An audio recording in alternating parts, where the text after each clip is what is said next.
Twitchcon. Is it a place of dreams or is it a place of screams? Welcome back, my fellow gamers. It's me, Amanda. Although it being Halloweek, I am dressed as Misfortune from League of Legends today. Buckle in for this list, and before we jump in, I want to know who is your favorite streamer or content creator and why do you love them? Would you ever want to meet them at a convention? Number 10, XQC and Adept making out? Okay, so this is a weird one. It's not necessarily something, I guess, that went wrong, but more something that was just like super weird. And it caused some drama afterwards as well, so we're gonna talk about that too. Basically, Your Age Gaming on his stream shared that at Twitchcon, at a private party, he spotted Adept walk up to XQC while he was talking with a blonde woman. XQC was, not Your Age Gaming. And he witnessed Adept make out with XQC, which is already super weird considering they just had a very public and a very messy, if I might add, breakup. However, this is where it went wrong because XQC saw this stream and called out Your Age Gaming. Not for sharing that Adept and he kissed, because Your Age Gaming accused Adept of being jealous? Like seriously, what is even happening here? So XQC was mad because he was offended on Adept's behalf. Eventually, Your Age Gaming and XQC jumped on a call and they sorted out the beef, but like, what is this? What is even happening? Also, if you're wondering, they're not back together. They're still apart.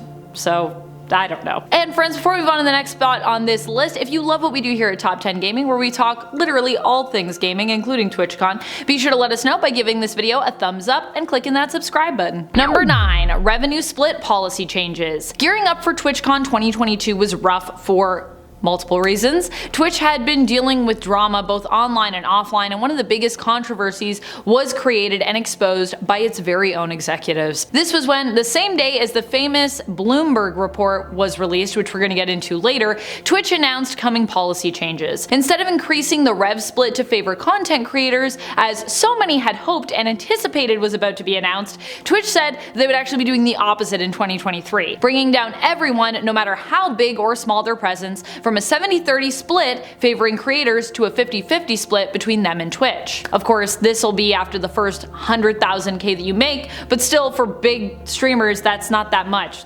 70-30. They want it to probably all be 70-30, and they want everyone to get 70-30, which, I mean, 50-50. It's not great, you know? Number 8, the Bloomberg Report. Only a few weeks before TwitchCon started, the Bloomberg Report mentioned in the previous point was released. As I said, it was released the same day as the policy changes for the revenue split. Truly a dark day in the history of Twitch. This one is pretty awful. While I can't really say too much about what's in this report because of YouTube, it's basically focused on the safety of the platform, especially in the case of those who might be younger, and younger still than they're claiming to be. The report ultimately concludes that Twitch can be utilized by those with sinister intent as a tool to help them connect with those that they prey on. The really scary thing too about that report is that they were even like, the scope of this report, and it's actually probably bigger than what we've found, which is pretty terrible. Number 7, Dream's injuries. Although fans are skeptical of the explanation given, Dream reportedly ended up being pretty badly injured during the event. The really weird thing is that he claims his injuries were basically self-inflicted and happened in his sleep. Dreams lately had his name tossed around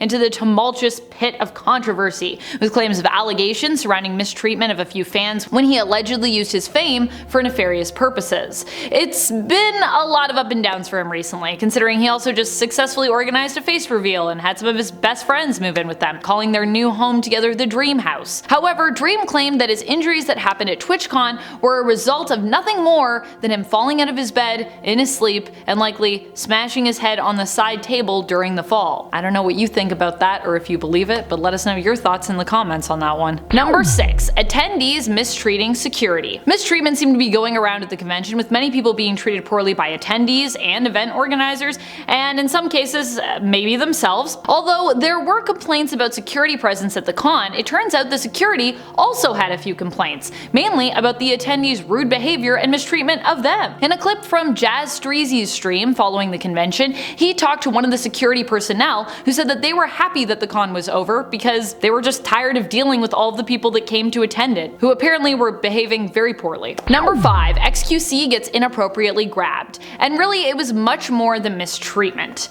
Unfortunately, there's only so much I can say here on YouTube because of the guidelines and the TOS, but I'm going to do my best to explain what happened without setting any of that off, but still also, being real about this experience, which is awful. But my apologies in advance for not being able to call this and some of the other stuff on this list what it really is. XQC's experience causes further concern over the safety of streamers who attend. While at a San Diego TwitchCon party, XQC was approached by a woman who was very handsy and began to aggressively hit on him. He responded by asking her to stop and telling her he was taken, but she did not listen to him at all and even began to inappropriately grab him. And this happened in a public place where there were actually tons of witnesses and people around, and where you'd think, you'd be safe. No one should have to experience this kind of mistreatment. Number 4, Amarans Marriage. Well, this didn't really happen at TwitchCon. It was something that happened right after and was a major yikes moment for fans of popular streamer Amaranth. I actually watch Amo streams, but I didn't end up seeing this one.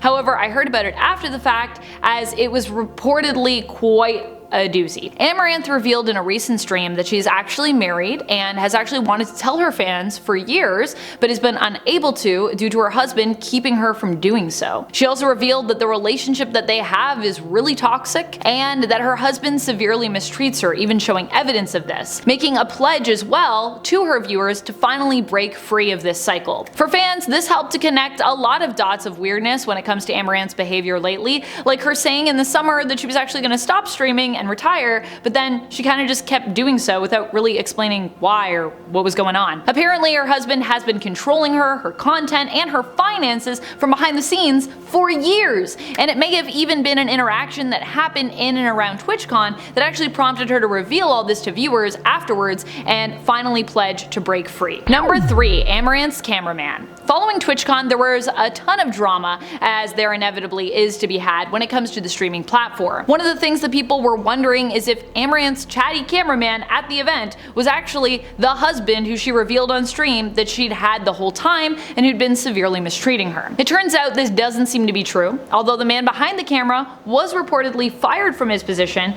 for possibly elevating the conflict between her and her husband by reporting a domestic incident. Mars, as he's known, isn't just Amarant's cameraman who helps her with content either. He's actually known her for 8 years and actually considers himself to be a close friend to her, and is also the most senior member of her staff. However, Amaranth felt that his behavior regarding her relationship was basically out of line, and also felt that he should not be labeling others as enablers around her when he'd known about the toxicity in her marriage for so long. And it was this behavior that prompted her to fire him and basically completely cut ties with him. He actually went on to tweet and be like, whatever happens, I support her, and she was literally like, just stop, just stop, please. Number 2, Stalkers. People were not only getting grabbed inappropriately in public places, but also straight up stalked at TwitchCon, with security seemingly not doing anything or for some reason being unable to keep known stalkers out of the convention or the nearby area. Amaranth even reported on stream that the reason she left the convention floor at one point was because her own security, had to get involved when a stalker rolled up. She got a message from her cameraman Mars, who had told her that the stalker had arrived, and so she basically opted to stay up in her room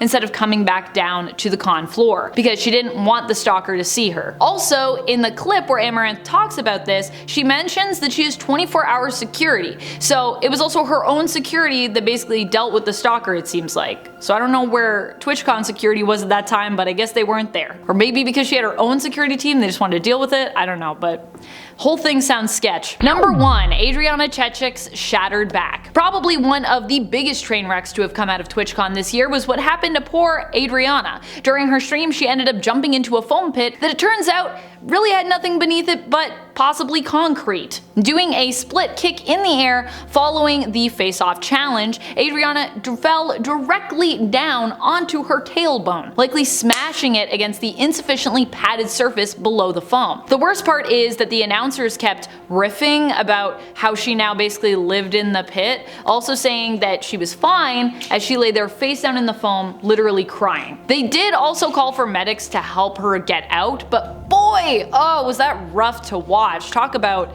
Cringe, oh my gosh. Adriana reported that afterwards she needed surgery, she broke her back in 2 places, and needed to have a metal rod put in for support as a result of this injury. Ouch. Apparently the surgeries also went well, if you're wondering, and I think she's doing okay now, but geez, that's awful. Thank you so much for watching. That's it for all this Twitch drama, at least for now. Till next time, keep yourself safe out there and keep on gaming on. Pew pew!